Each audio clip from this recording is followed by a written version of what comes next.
Mejnun in southern Iraq bears the scars of what once happened here. Picture the Battle of the Somme from the First World War, fought out with modern weapons. In the 1980s, this was the main battlefield for the Iran-Iraq War. This territorial conflict between the neighboring countries raged for 8 years.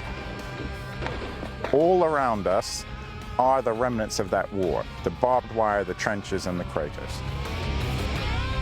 The area behind me is churned up by hundreds and thousands of bombs, mortars, mines. Mejnun sits directly above one of the largest oil reserves on the planet. Reconnecting it to the world's energy supply is a potentially deadly task.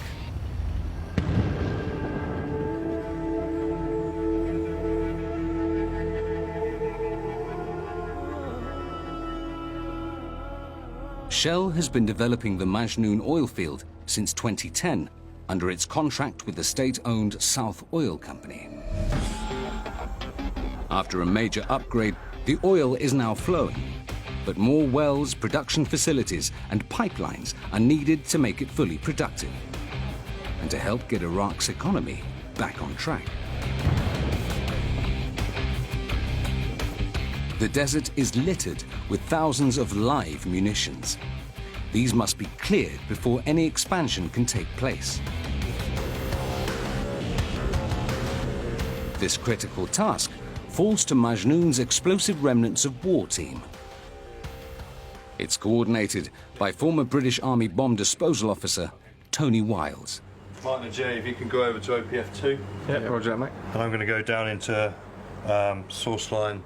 Today, the team's clearing an area where geologists need to conduct seismic surveys.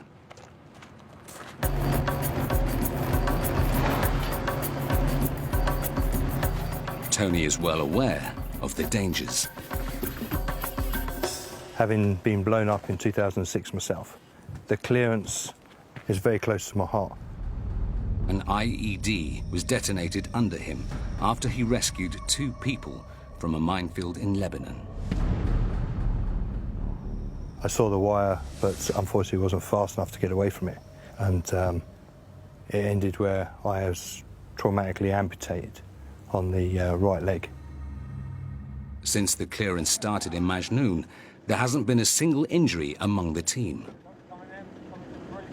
Okay, so what we're going to go for is we're going for a visual search, 50 metres by 50 metres. Clearing an area of battlefield they know isn't mined, they start searching the surface for ordnance. Stop! Finds come fast and often.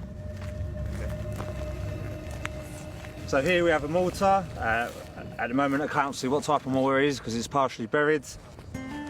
The device is uncovered and its threat level established. Once it's been uncovered and identified, it will go into 2 categories. It will be UXO, unexploded ordnance, or it will be scrap metal. The UXO, if safe to do so, will be moved to the stockpile, then the military will do the demolition. This mortar is scrap and poses no threat, but other unexploded ordnance could be hidden subsurface. Identifying where amongst the scrap metal from the battlefield is a challenge.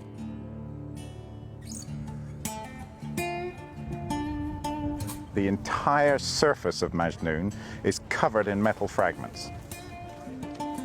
Traditional mine clearing techniques could not be used here because the metal fragments on the surface simply triggered the equipment every time.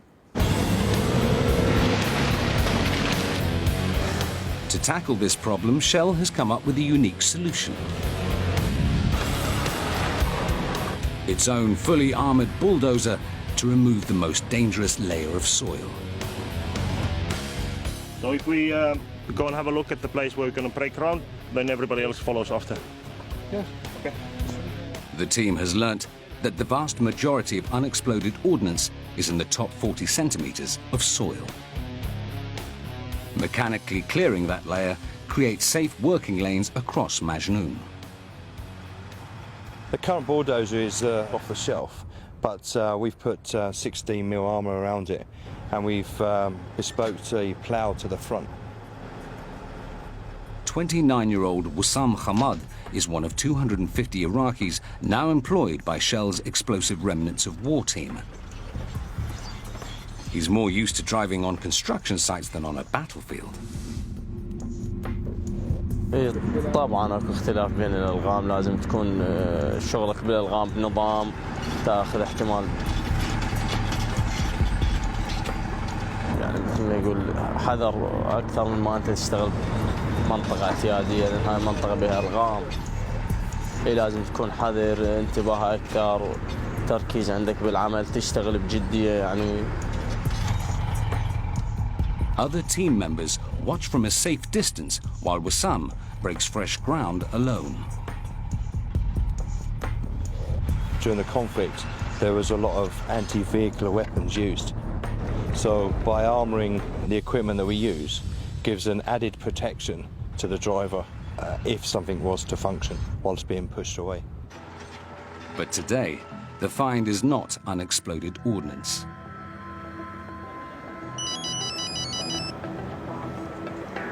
Hello, you, Snide. You found some human remains on MJ09. Okay.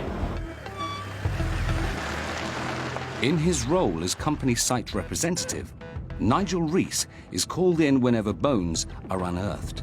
Just received a phone call saying that they've found possibly a body on one of the mechanical sites. So I'm just going out to see now to verify if it's a body. We're very mindful, obviously. You know, the people that are working for us could well have been involved in the conflict themselves, or are family members, you know, brothers, fathers, or uncles, grandfathers.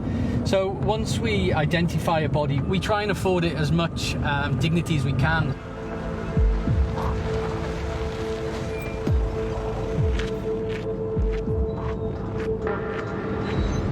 Hello, Dave. Hi, Kadim, how you doing, my friend? Good. Came back here, we've done a little search round, found the rest of the body. Okay. So what we've done, we've excavated what we can, we've covered it over, we'll give you guys a call. We know straight away it's a body of sorts. Nothing in the surrounding area other than this one at the moment? Just this one at the moment. Let's see, I've taken photographs, I've got the grid. Adam, can you pull this back please so we can have a look? Yes.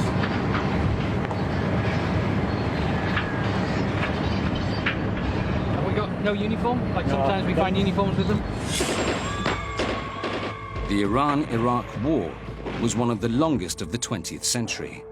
It's estimated that more than 500,000 people died. To date, we've probably found about 28 bodies. Most of the bodies have been damaged or broken up over time, but today's the first time since we've been imagining we've actually found a complete skull. The team notes the GPS coordinates and leaves the skeleton covered in a safe area. I just think I know before the war here, you know, just I think he died. So I just feel sad, but I can't do nothing. The remains will be undisturbed until the Iraqi authorities come to take them away. The bulldozers have cleared the top 40 centimeters of soil, but the team leaves nothing to chance. Now, the priority is to check for unexploded ordnance buried deeper in the ground. The equipment that we're using currently here is a large loop that is just basically a metal detector. There's a lot of unexploded ordnance that is subsurface. It can range from munitions up to .155 caliber right down to your average bullet round that you get from a weapon. They place a marker in the area where metal is detected. Then, a more precise detector is used to pinpoint the exact location. Although this find is 30 years old, it's still potentially a lethal weapon. We have found a hand grenade here, and it's not safe to move because the safety pin is missing. Any movement on it, it might just go off. So what we have done is we have marked 4 pickets here, and I've taken the coordinates of this place, and this will be informed to the military guys to come and remove it. With the ordnance in this area now identified, the team takes a break from the scorching heat. Once the Iraqi military has removed the team's finds, this part of Mejnun will be safe for geologists to begin their seismic survey. Keep walking.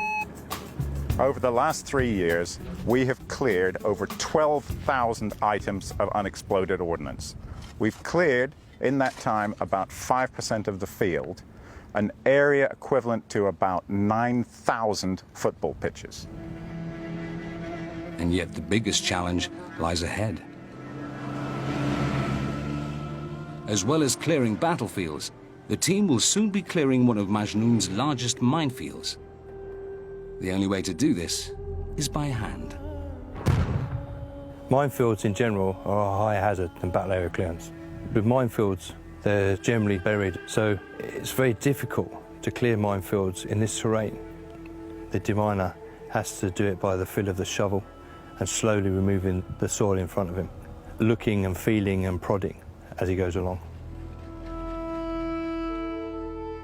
Iraq is one of the most landmine-contaminated countries in the world. More than 80,000 Iraqis are amputees.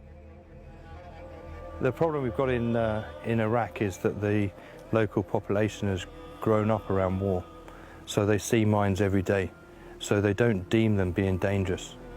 However, it's always the ones that are under the ground that obviously people don't see, and that's how accidents are caused. Before the team sealed off Mejnun's minefields, they were a major threat to the local community. There was 2 separate incidents where 2 children were walking across the area, collecting metals, and they both stood on anti-personnel mines, and both lost a lower leg. Incidents like these and Tony's own experience in Lebanon give him the incentive to carry on. I've never had the thought of giving up this career at all, and it's something that I get a lot of satisfaction out. And out of all of this time, I've never woken up in the morning saying that I never want to go to work. It's just kept me driving forward. Clearing Mejnun of its war-torn past is an ongoing mission for Tony and his team. Developing the rich oil reserves beneath it would be impossible without their work. Reserves that many hope can help Iraq leave its past behind and build a better future.